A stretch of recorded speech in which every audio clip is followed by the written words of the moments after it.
চীনে কফির জনপ্রিয়তা গত কয়েক বছরে হু হু করে বেড়েছে। বিশেষ করে শহুরের তরুণ প্রজন্মের মধ্যে কফি কেবল একটি কোমল পানীয় নয়, বরং স্টাইল, ক্লাস আর সচেতনতার প্রতীক। আর এই সুযোগ কাজে লাগাচ্ছে মধ্য আমেরিকার ছোট্ট দেশ হন্ডুরাস।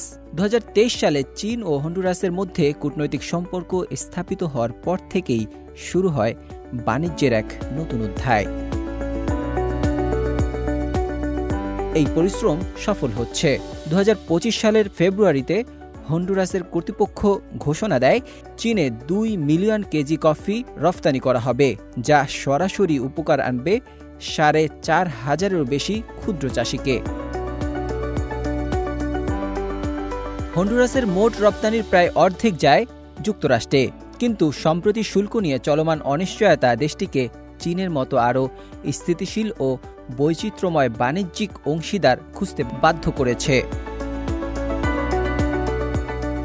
এখন চীনের বাজারে হন্ডুরাস কফি একটি প্রিমিয়াম নাম। চীনা গ্রাহকরাও আগ্রহ দেখাচ্ছে নতুন স্বাদের কফিতে।